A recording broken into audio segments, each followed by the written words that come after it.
Greetings, my dear friends.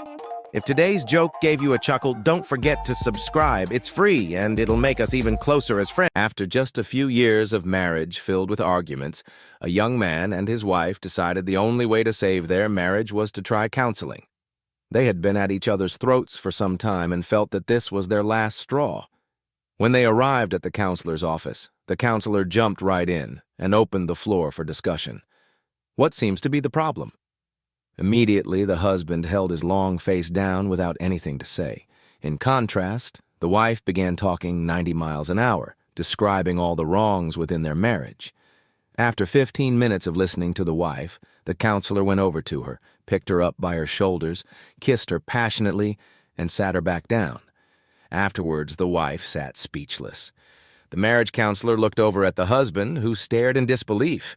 The counselor said to the husband, "Your wife needs that at least twice a week."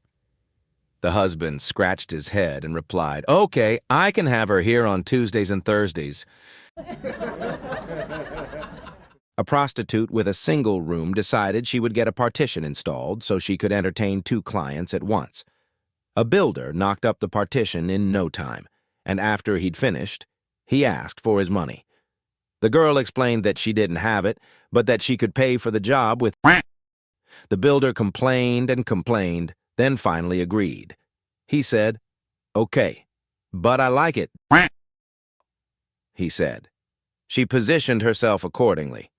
He slobbered on his thumb and forefinger before inserting them in her rear orifices. She squealed in surprise. In a deep and completely dominating voice, he said, "Now give me my money, or I'll rip out your partition."